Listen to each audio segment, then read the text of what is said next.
Is it a problem if your vendor switches off your Internet of Things? And is it time for an NBN reality check?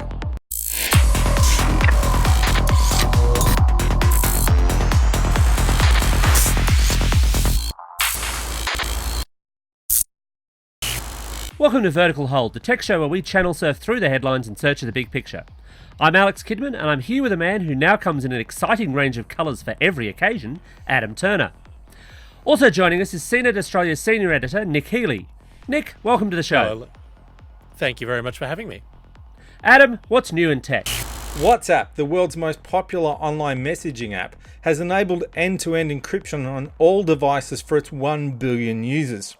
The move means that WhatsApp is unable to comply with government requests to reveal details of messages, regardless of the circumstances. It comes as tech companies continue to clash with law enforcement around the world as to whether investigators should be able to bypass encryption to access private communications. Huawei's latest handsets, the P9 and P9 Plus, feature a unique selling point. Where every other current premium smartphone has just a single rear camera, the P9 has two.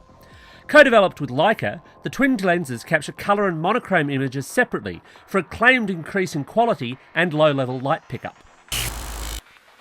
Vodafone is set to launch voice over Wi-Fi in Australia shortly, according to the CEO, letting customers make calls over the internet via Wi-Fi hotspots rather than calling over the mobile network.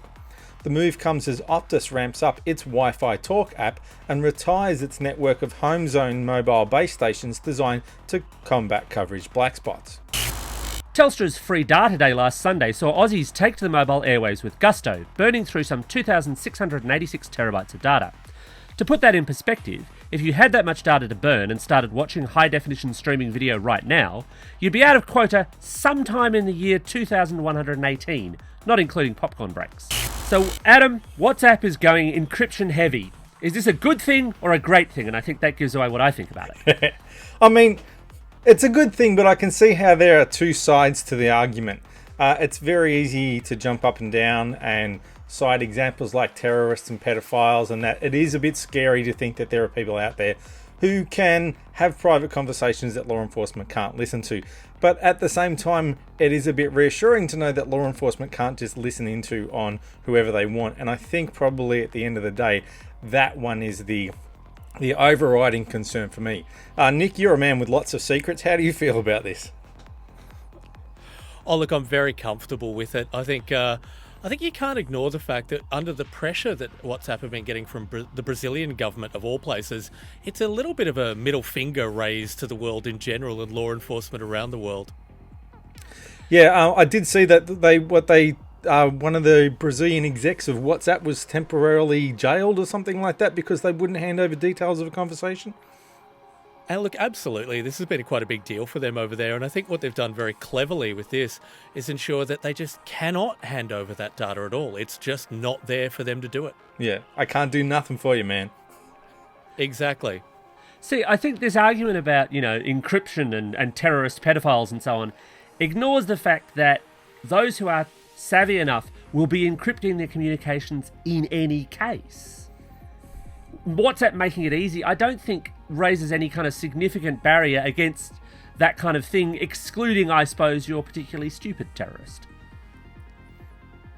Look, I'd say at the end of the day, don't forget that any law enforcement can find your phone, crack it open and get your messages anyway. They'll still be on your phone. Yeah, there are plenty of other ways to catch you, the same way they catch pedophile rings and stuff like that. It's not necessarily through a brute force attack on the technology. There are a lot of other ways that people slip up, so they still have ways to find you. So Adam, Waleed Aly's come out and had his say on the NBN. It's been very highly popularised, but you're not 100% convinced by his argument. Well, it's not that I'm not convinced by his argument, it's just I'm not necessarily sure that he's added a lot to the debate. Every man and his dog has a say on this, and quite often the way they approach it clouds the situation more than anything. He made some good points, but then he ends it up with the line, if you're watching this right now on the internet and you had to wait even a second for this video to buffer, then you know who to blame.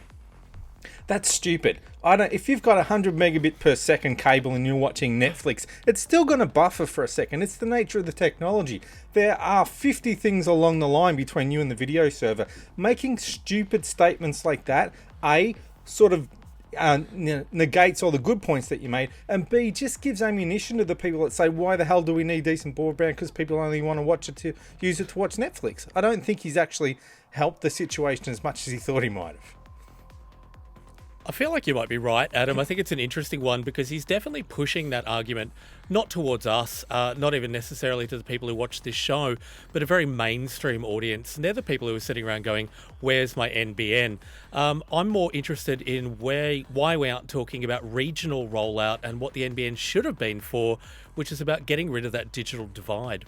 Yeah, and there are so many other aspects as well. To me, the NBN was always about creating a level playing field. It wasn't about a particular technology or a particular speed.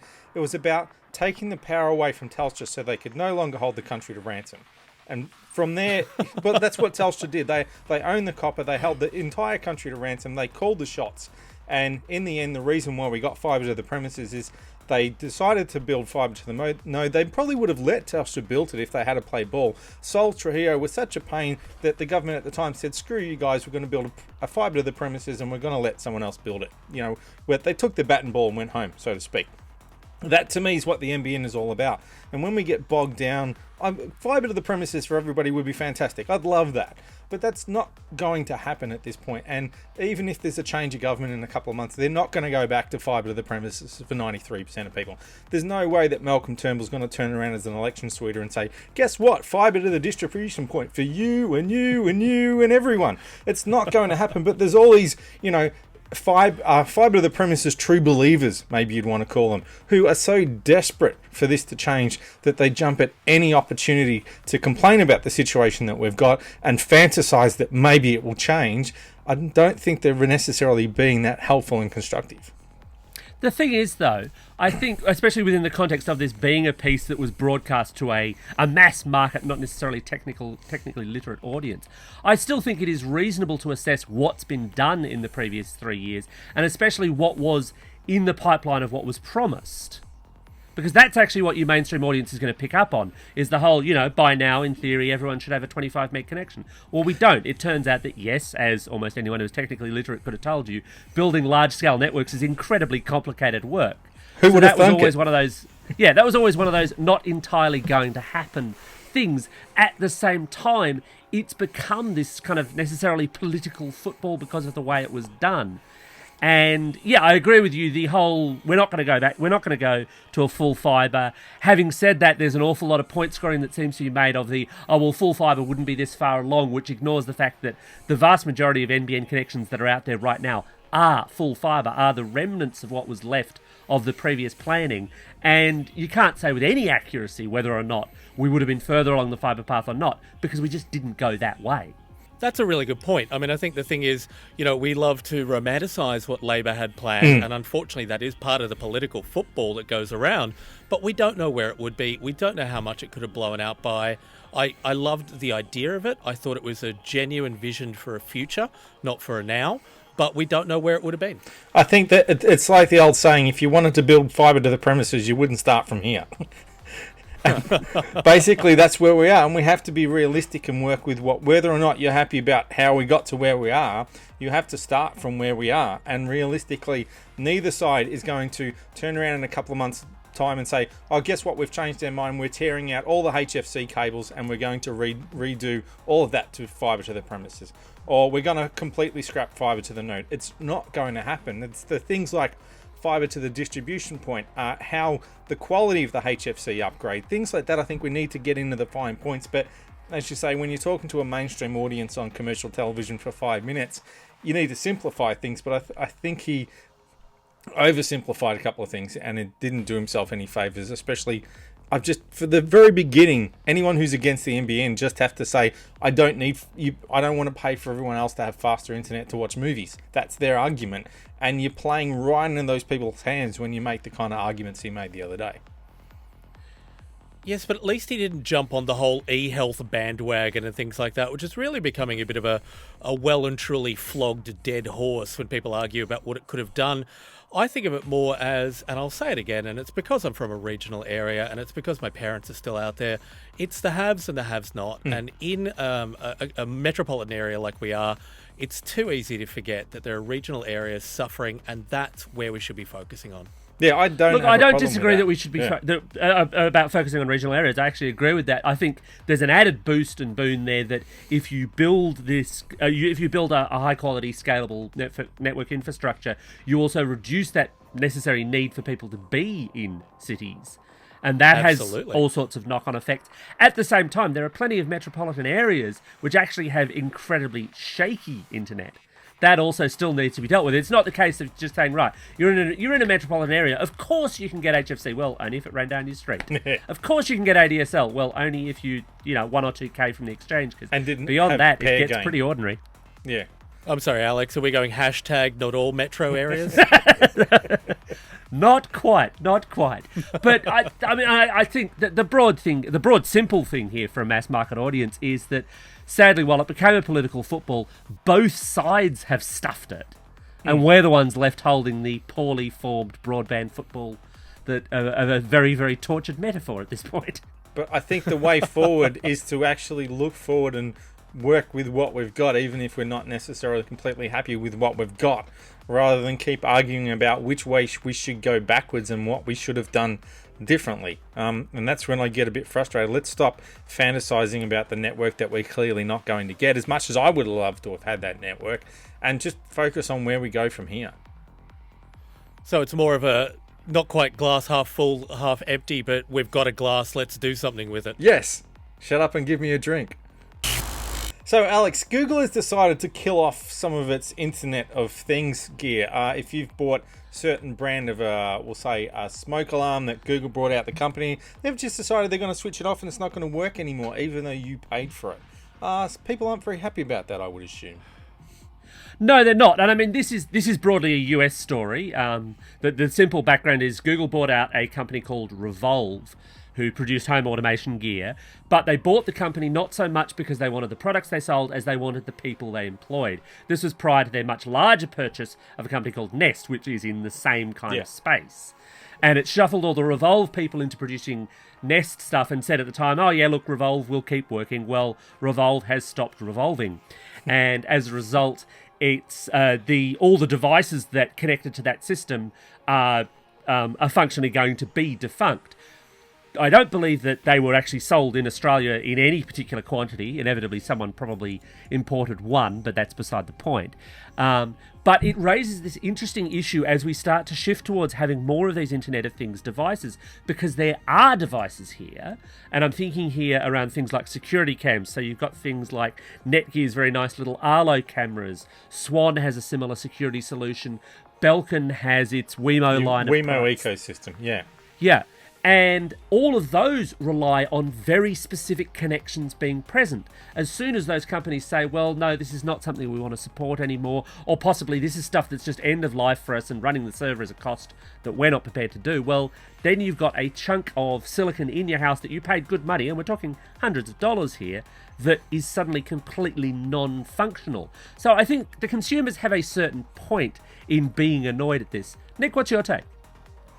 Look, they definitely have a point, but hasn't this been true for any time that we started buying hardware that required an online connection? I mean, if you had your Xbox One and were an Xbox Live person, sorry, not Xbox One, the original Xbox, and, still wanted to play your games on Xbox Live, you might be a little out of luck there.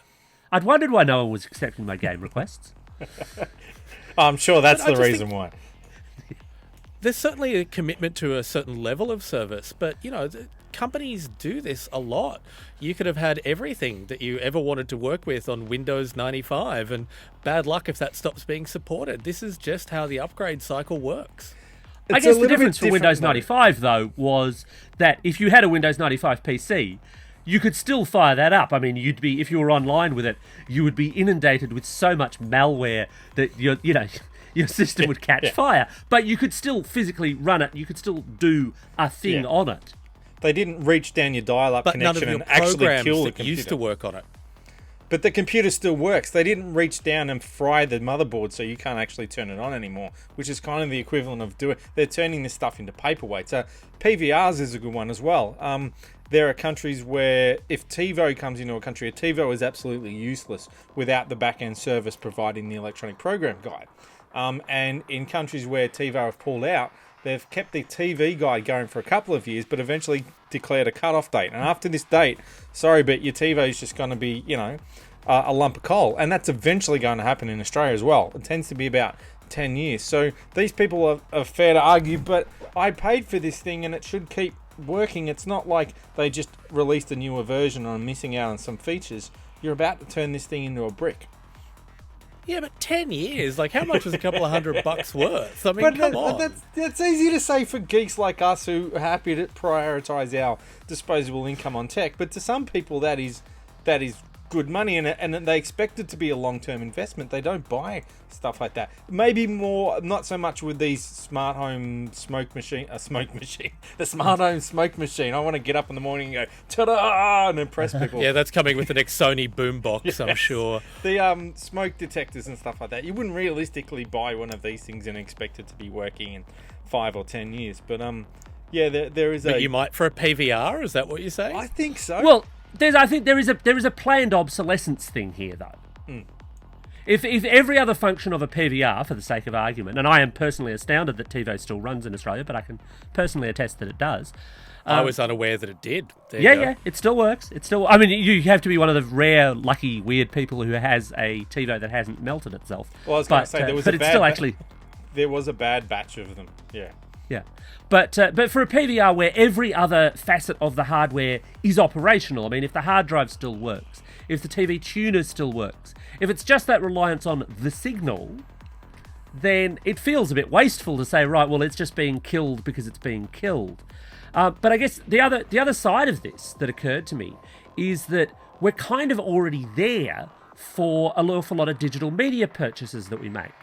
Because if I buy, a book or a DVD or a CD or what have you, that's something that I own, and within the weird way that Australian copyright laws works, I may or may not be able to make a digital copy of, but I can certainly hand it on to my offspring when I decease and so on. Whereas if I buy the same content via a digital service, whether you're a Google Play user or an iTunes kind of person or whatever, you can't. You absolutely can't. So we're already there with this kind of planned, almost rental of service or rental of content set up in the entertainment space is this much different.